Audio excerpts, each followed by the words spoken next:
Aloha, everyone. So I wanted to partake in a walk through the Forest of Souls hashtag that's happening today. I never did get the pleasure of meeting Rachel, but to say that she had a big impact on my tarot reading would be understatement. um, and I actually only just got this book this last Sunday, and I haven't even really had a chance to. I flipped through it a little bit to like kind of absorb a little of its energy. And yesterday, I had a moment where my guides asked me just to flip open the book. If you want to do something, just flip the book. We gotcha. And so I flipped open to page 104, if you have the book. And on there is I'm calling it the living spread reading. I don't think Rachel gives it a name. The living world. It's connected to the living world. But she recommends it for anyone on a spiritual quest or who wants to discover what work with the tarot can mean for them on a deeper level. Hi, Kiana.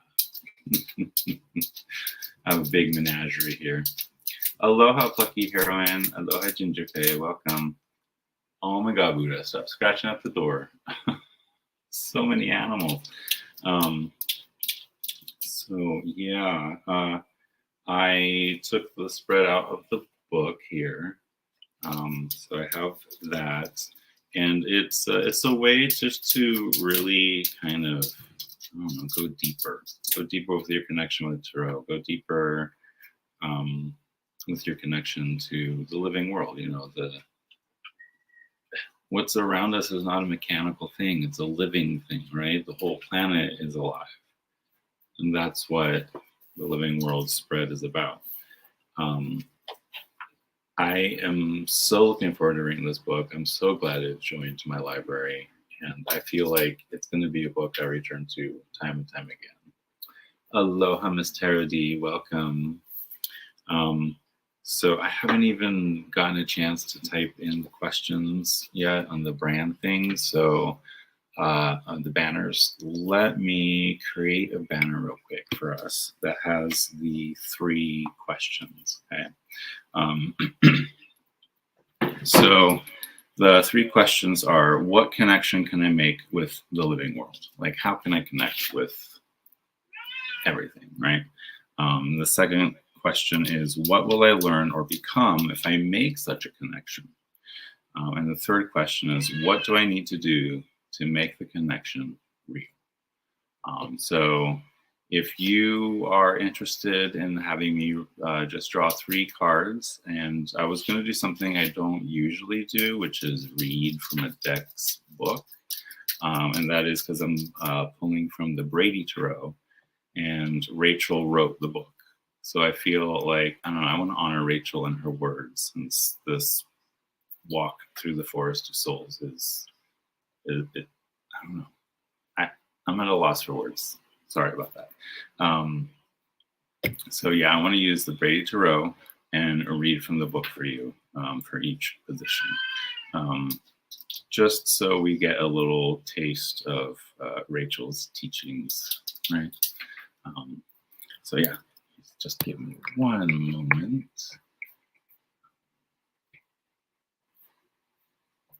Oh, where'd it go?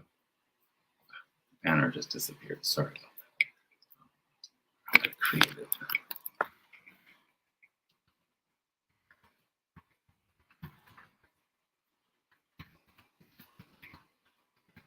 Anyone else been having crazy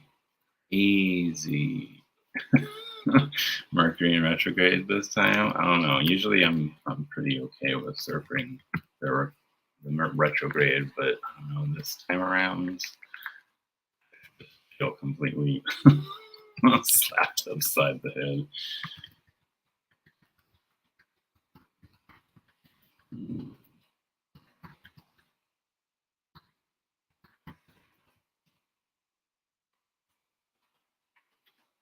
Create this.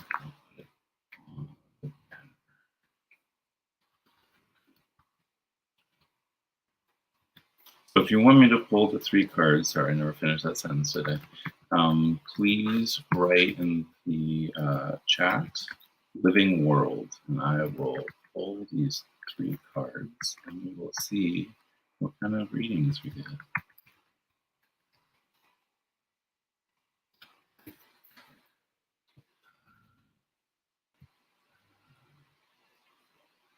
Should have it. There we go.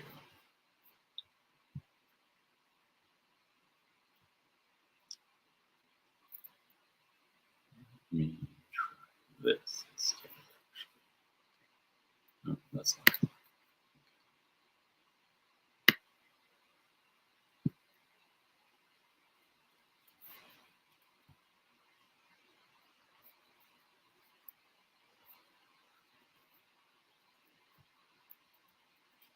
Welcome, Pamela Batchelor. Sorry, I didn't have the chat open. Living World, thank you.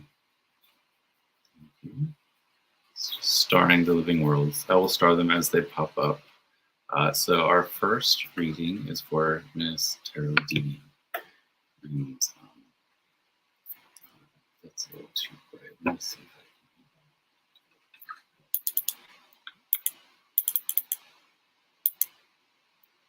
if I can.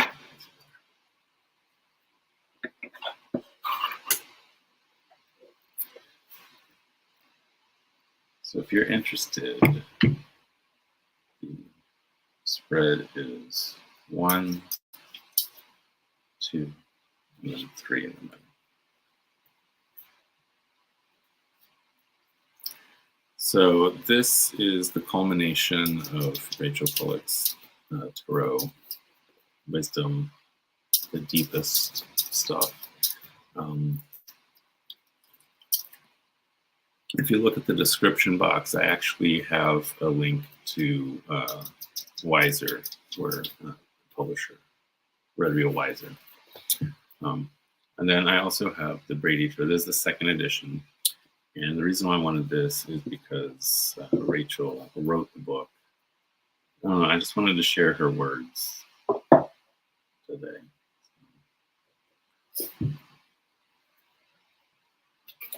It is not a small book. In every card, it's a full 2-page.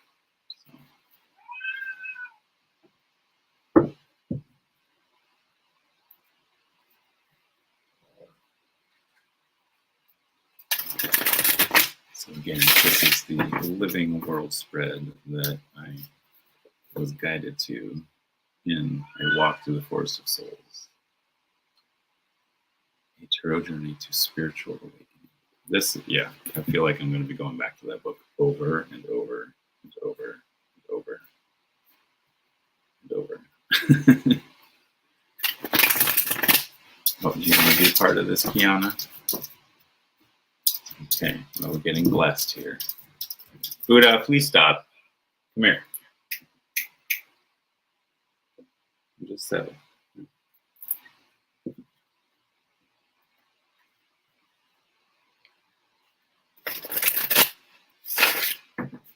So I can't take credit for this tribute. I did not start the hashtag A Walk Through the Forest of Souls. That was Jenna Metlin who started that. And thank you, Jenna, for having us come together like this today in honor of Rachel.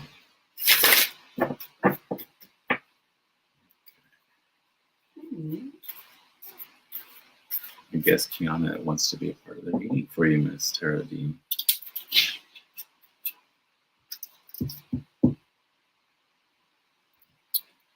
Give me one moment. These dogs are insistent to go out.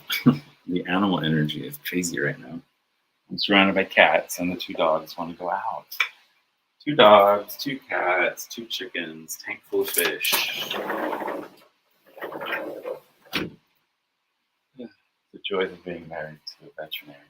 Here we go. So again, the first question is, what connection can I make with the living world? Like, how can you connect What is your connection? Three of arrows. Interesting. Mourning. So this is the arrows is the air suit, what we would call the swords. Let's see what Rachel has to say about three of arrows. Mourning. No, Maul, you're not going out there to disappear for another 3 months. As the title suggests, sorrow, either for someone who has actually died or for something lost in all the many ways we can suffer a loss, the end of a marriage or friendship, a work failure, disaster in our world that affects us personally, maybe more than we might have expected. The death or loss has already happened, and now the emphasis is on grief. Further, the card suggests leaning on others, family, friends, who will grieve with you and support you. Many versions of this card, traditionally called the Three of Swords, show an image of isolated sorrow. Most famously, the Rider-Waite-Smith deck displays a heart pierced by 3 swords, with nothing else in the picture but rain. The implication is of private grief, withdrawal. Instead, Emmy has chosen to emphasize shared sorrow through an image many of us will find truly remarkable. Bring that up so you can see that a little better. The birds in the picture are Western scrub jays. When one of them dies, they hold a kind of funeral. One of the joys of this deck is the discovery that practices many of us think as uniquely human also appear in nature. For all we know, human funerals were inspired by creatures like scrub jays. The birds who witness the loss gather around the dead bird and vocalize, to use Emmy's term. That sound, which all scrub jays know, bring others in the area to share the sadness. Thus, we see 3 birds on the ground, one of them perched on the middle arrow, while 2 others come flying in. Maybe the central bird is the mate of the one who was shot. He or she wishes they could pull out the arrow and bring the other back to life, but knows this cannot happen. And so holding on to that awful connection becomes vital. Feeling the pain takes precedence over trying to make things better. 3 arrows, 5 birds. The joint experience ultimately becomes more powerful than the loss. And I just was moved to share a story with you, Ms. Tara Lee. In the before time, before COVID, before having a kid, my husband and I had gone to a beach here on Maui known for sea turtles. And we saw this tourist family. One of the kids was poking this turtle with a stick. And a lot of the locals came and shooed that family away. And turns out that turtle was actually dead. And as we stood there, kind of like, in honor of this past life, it was amazing.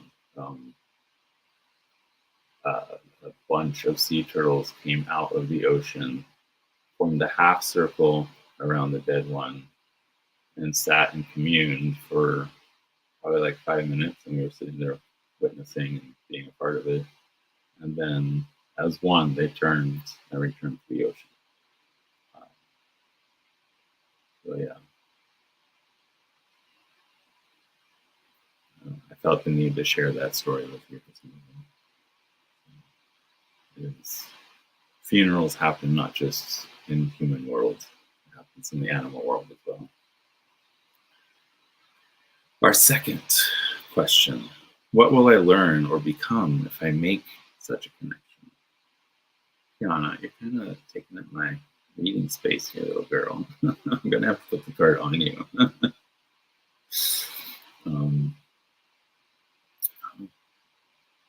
So we have Son of Roots. See a little mole down there. So I think that's the equivalent of the Knight of Pentacles. There we go. Son of Roots. Hard work, dedication. As a person, the Son of Roots might represent someone who works very hard, someone reliable, but maybe with a narrow focus, seeing only the work in front of him. In its most positive aspect, the Son of Roots works eagerly, lost in the task at hand. On its negative side, reversed for readers who choose to use that possibility, it can refer to the sort of person who works very steadily without ever looking at what lies beyond the salary and the pile of papers on the desk. Such a person might miss the beauties of life outside the office or the ambition that can push someone to seek more exciting or challenging work or to rise in the company or profession. And yet, we should never look down on hard workers. They help keep the world running. Emmy comments that the Son of Roots is not shallow. He can, if he wishes, focus that attention on beauty or spirituality. Emmy says he is very capable of doing the deeper work. He just might not be ready. I would add, or he may love what he does and the knowledge that others can count on him. Above ground, a magnificent dogwood tree is in full bloom. It fills the sky with a beauty that asks nothing of us but our attention, even if just for a moment. Below the ground, however, a common eastern mole finds something much more rewarding than a magnificent tree: food. Excitedly, he burrows after a large, juicy earthworm. To do this, he makes his way between the roots of the tree. Like so many of the root cards, this one reveals what we might call interdependent worlds, what displays itself above ground in all the life and activity that goes on below. What will I learn if I become if I make such a connection? That deep worker, right? If you've learned to do that connection, connect, feeling loss, mourning together, but having it bring people together to help with the work. Aloha, Peter.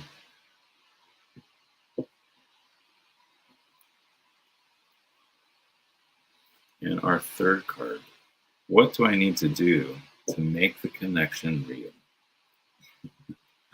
I guess she'll be our number 2.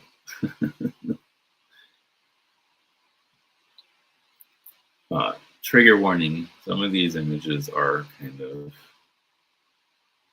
a little harsher than others. So this is the 5 of arrows, defeat.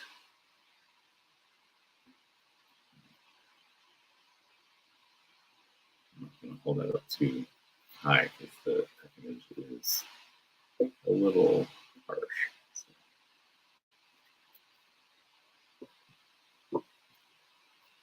5 of arrows, defeat. A time of weakness, defeat, or an inability to fight back or hold on until the problem passes. This is one of the most difficult cards to get, even in the most difficult suit. And yet it can serve as an important function. If someone is considering a confrontation or legal action, this card may warn against it. It may also tell you that you cannot win in a situation and you should move on. However, if surrounding cards give a more positive message, the 5 of arrows might indicate a negativity that exaggerates danger. Here, the position in the spread might matter, right? So what do you need to do to make the connection real? It's this position. If you get the 5 of arrows in hopes and fears in the Celtic cross spread, it may indicate fear rather than actual danger. The picture shows us a true image of defeat. We notice first, of course, the 5 arrows piercing the polar bear's neck inside. But the bear is emaciated as well, suggesting it was already dying due to a lack of food in a changing environment. And finally, it stands on a melting ice floe. Its very ground about to disappear. We have mentioned that arrows bring human culture into the deck, and usually in a negative way, for arrows bring death. That is their purpose. Here we realize that humans have threatened the wilderness in a more profound way than individual weapons. Of all the creatures threatened with extinction through global warming and other actions such as Arctic drilling, the polar bear seems one of the most tragic. At the same time, the arrows remind us that humans are part of nature. Like all predators, they kill to eat.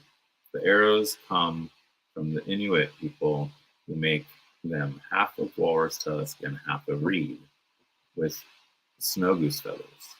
The Inuit too face defeat through recklessness, environmental actions.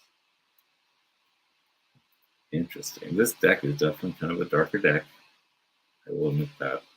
So, coming out of what she has to say, what connection can you make with the living world? It's more of this helping to bring people together, is what I'm seeing here, right? Like, yes, there is mourning, but it's, I don't know, I feel like there's a lot of people coming together around you, rallying around you to support you, right? And once with that support, you can dig deep to really, like, find that nourishment that you've been looking for, so that the defeat you're going through, I feel like this has already happened, right? And now it's time to lean on those around you and start digging deep for that nourishment to continue. So it's interesting. Yeah. Miss Tara D says, I'll have to meditate on this one. Yeah, this is a very deep spread for sure. And it's because this book is really, it takes you really deep in the tarot journey. I think it's probably going to be one of my most read tarot books, truthfully, because there's so much deep spiritual work in here that I've been looking for, right? I feel like I kind of stopped buying a lot of tarot books because unless they had something new to teach, because it was like all the meaning stuff over and over, like rehashed.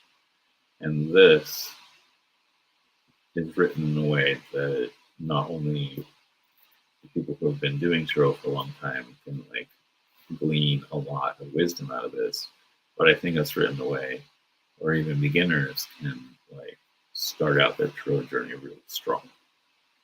So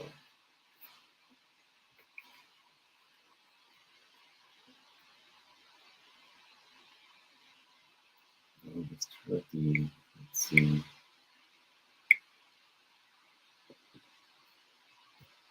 So Pamela Bachelor says, such a powerful reading on many levels, the interconnectedness of all life above and below.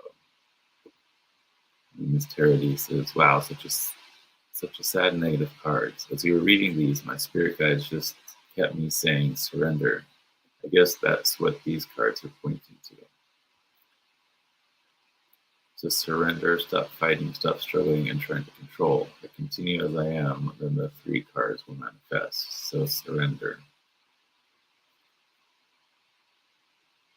In some ways, we have to surrender to what's happening. Yes, we need to. There is. It's a balancing act, right? There's part of life where you have to fight, and there's part of life where the best way forward is to surrender. And it's almost like the way forward is accepting those wounds and then being able to really dig deep. So that's one of the reasons why I think this book is something I'm going to return to over and over, because it's so deep that it's like there's going to be layers, right? Every time I read it, I'm going to peel back more layers. And I want to know like what other spreads are in here because the spread I did for a friend before I went live, just as like hey, let's practice kind of thing. And his reading was profound. I'll just leave it at that. And right, a lot of air energy. And even more interesting, you know me, I always like to look at the bottom of the deck. So let's add that. Okay. That is the shadow, what I would call the shadow card or the hidden energy. And it's more arrows, right? It's the two of arrows, which is very, so the wolf and the lion and the blindfolded together, each with an arrow, which is very, I feel like this deck just really complements the spread and the fact that Rachel wrote the words for these cards. I feel it's like it's a way of connecting this book with more than just a book, but her writings and other positions. And like if you have her Shining Tribe deck, I think this spread would be amazing to use with that. So our two of arrows, armistice,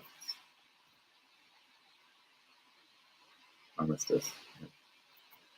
A moment of calm and peace in a tense situation. This can be literally between two adversaries or finding peace in yourself during great tension.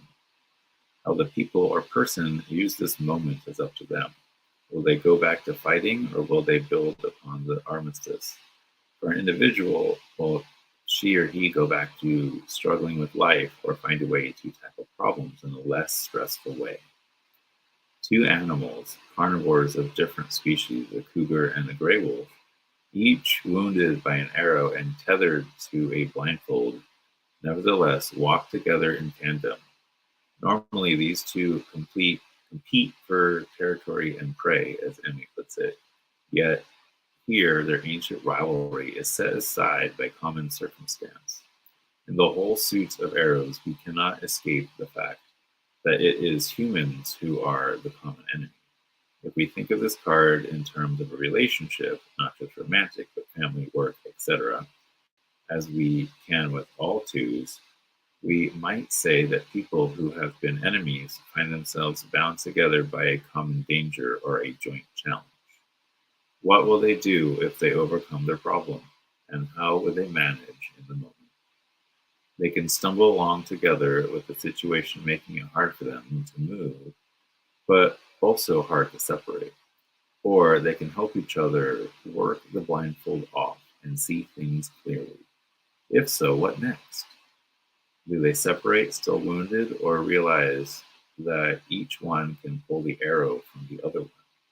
And if they do that, will they just go their separate ways or attack each other? Or realize the advantages of working together to meet further challenges? So that goes perfectly with what we were talking about.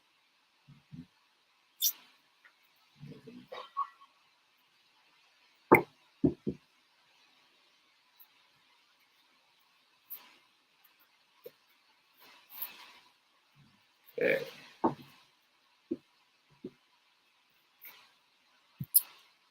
So I hope you guys who are watching the playback will do this reading for yourself.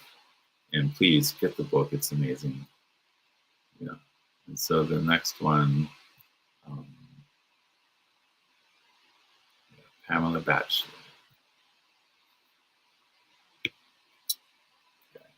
Let me just shuffle.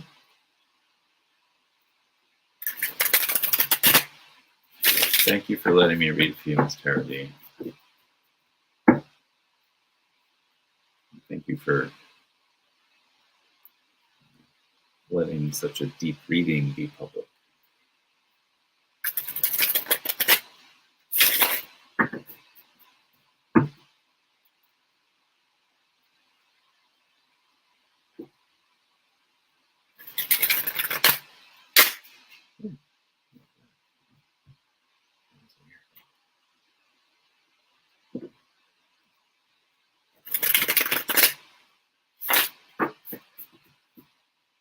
very interesting. The deck just like jumped apart when I tried to bridge.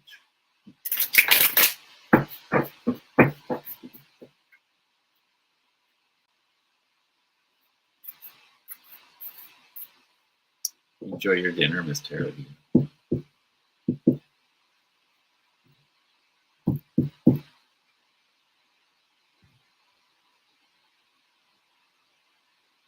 Okay, Pamela. Let's see. What connection can you make with the living world? The Father of Horns. That up so you can see it over there. So there's the equivalent of the King of Pentacles. Let's see what Rachel has to say. Or not Pentacles, what I'm saying. Cups.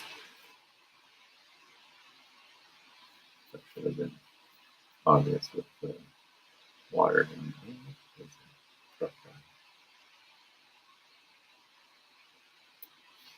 Father of Horns.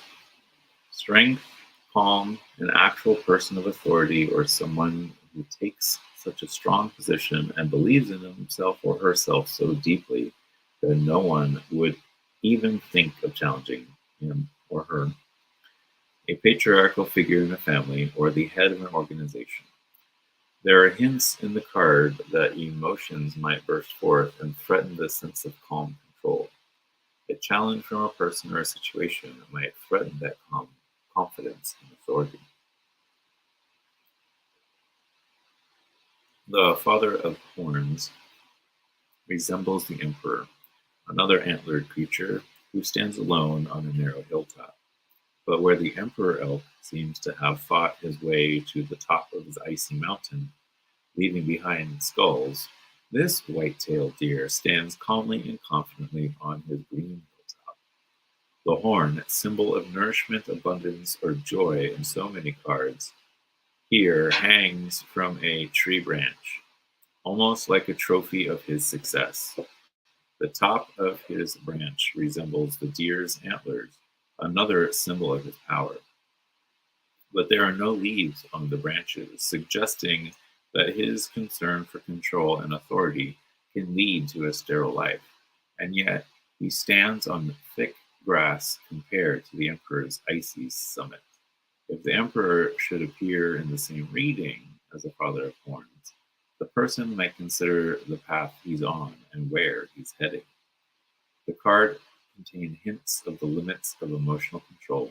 Remember, horns is the suit of water and thus emotions. Choppy waters surround his peak.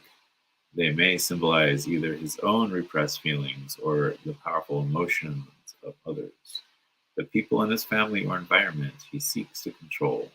We might ask how he got to this narrow place surrounded by water. Storm clouds that gather above him. Will they nourish his world or threaten to engulf him? An alligator swims at the bottom of the card.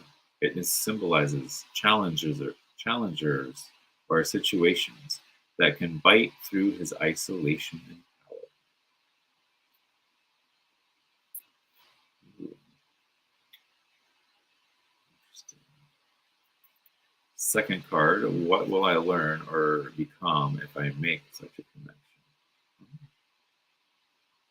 I love this card. Six of Horns, happiness. You're getting lots of cups, Pamela Bachelor. Oh, sorry, lots of horns. Lots of watching, I should say. Six of Horns, happiness. Playfulness, joy. Energy that is young, spirited, and active for no reason other than pleasure and exuberance. Because the creatures are all young, the card can indicate nostalgia, looking back at childhood as a time of simple, uncomplicated pleasure.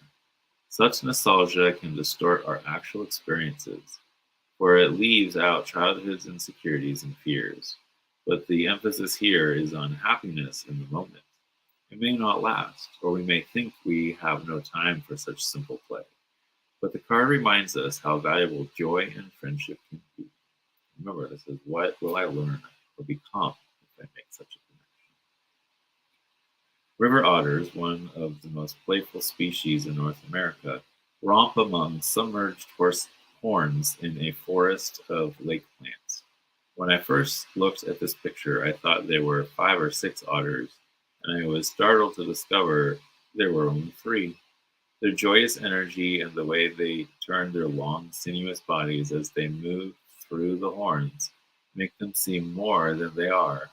One perches, a second slides around the horns, and a third, on the right, leaps above them. Notice the wild, delighted expression in that third otter. Cute way the paws are held. Emmy's picture expresses so much of what captivates us when we watch young children play together. In many of the drinking horn cards, the creatures use the horns in some way. Either they themselves drink the water or the water nourishes the plants. Here, the horns resemble posts in a playground, their sole purpose being an opportunity for delight. With some decks, the Six of Cups hints at nostalgia as a kind of illusion, possibly even covering up painful memories with the veneer of happiness. Here, we see genuine happiness, and any negative touches would have to come from other cards in the reading.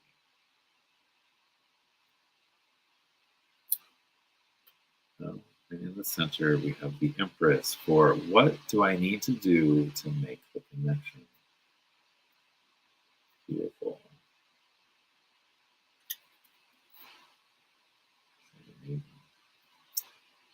So, if you do the reading for yourself, it'd be fun if you put your cards in the description, the comments below, or in the chat. The Empress. So this is what do I need to do to make the connection real? Life-giving fertility, abundance of nature, love, both sexual and maternal, the joy of life, understanding, compassion, nurturing, matriarchal power in its best sense, can signify an actual mother or someone gentle as well as powerful. It's important to remember that a man as well as a woman can embody the qualities of the Empress or the High Priestess, just as the Emperor or magician can be present in a woman. In one of the luscious, most joyous scenes in the deck, we see a red wolf mother and her pups, one feeding, the other resting, both secure in their mother's power and dedication. Though we think of the Empress as gentle, she can be ferocious when protecting what matters to her.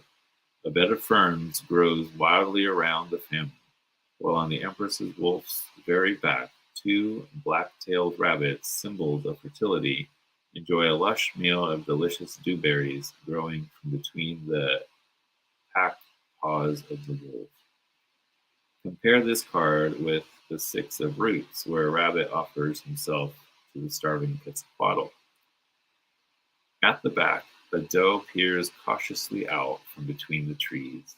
Perhaps she signifies the traditional idea of the feminine as holding back, aware of her vulnerability. It is in fact significant that Emmy has shown a wolf for the Empress Mother, for in European/American culture, the wolf occupies a special place as a symbol of fear and ferocity, the big bad wolf.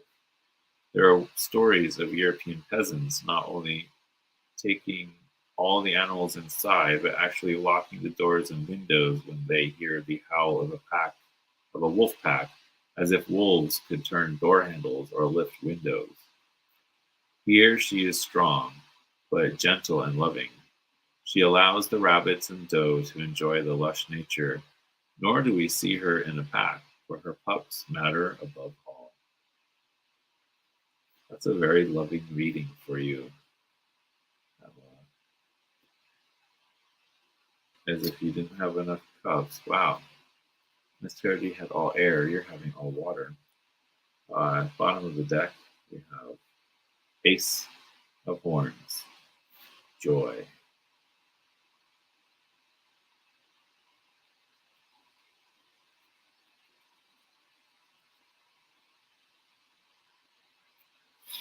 Happiness, simplicity, joyous experience. Celebrate the world around you through the flow of positive emotion. There may be complex aspects within or behind this moment. The way the coot uses its wings to keep it at a level where it can run on water, but the experience in the moment is one of exuberance and pleasure. Savor this time. Other cards in the spread may indicate how the current situation came about or where it is going. But right now, the responsibility is to be happy. As an alternative meaning, the beginnings of creativity, also a level of skill that makes the seeming impossible look easy. An American coot literally runs across the surface of a pond. Does the phrase old coot come from this bird with the assumption that it's too old and weak to fly? If so, the expression indicates a profound misunderstanding of what a coot can do and chooses to do. Coots can soar into the air. They can dive into the water. Their greatest thrill, however, seems to come from using their wings just enough to keep themselves on the water's surface as they seemingly run across the pond. Above the coot, a horn from a big horn of sheep brims with water, while spouts pour out onto the surface. A bluebird perches on the horn, adding its own joyous song to the flow of happiness. Many native cultures, for example, the Cherokee, Ojibwa, and Kawaiisu, describe the coots as a creative power.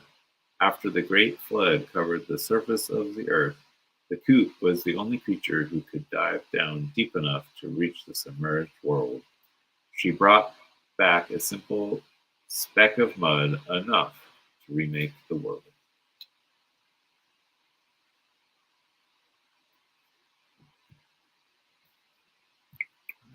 See what Pamela has to say.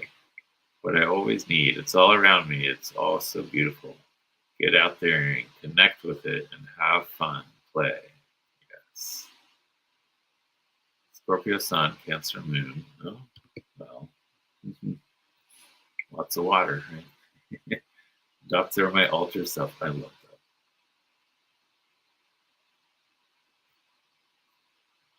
that. So that is a beautiful reading. Gorgeous.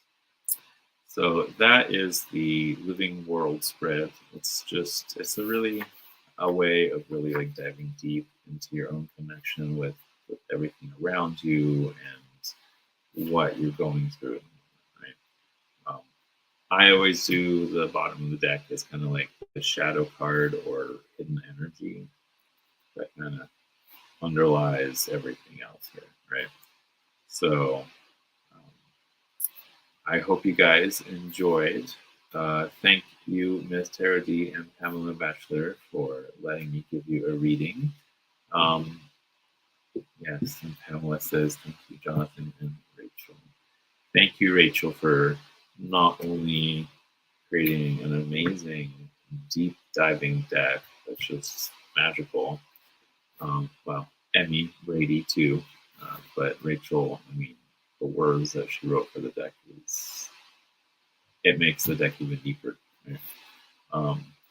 And please use the link down below to in the description to order your own copy of this wonderful, amazing book, or order at your local bookstore. Support your local brick and mortar. Right?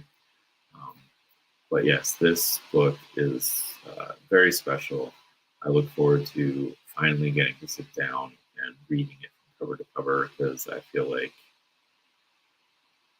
just this one reading alone was wow, right? It was just amazing. So thank you everyone who tuned in, and thank you everyone who's watching back.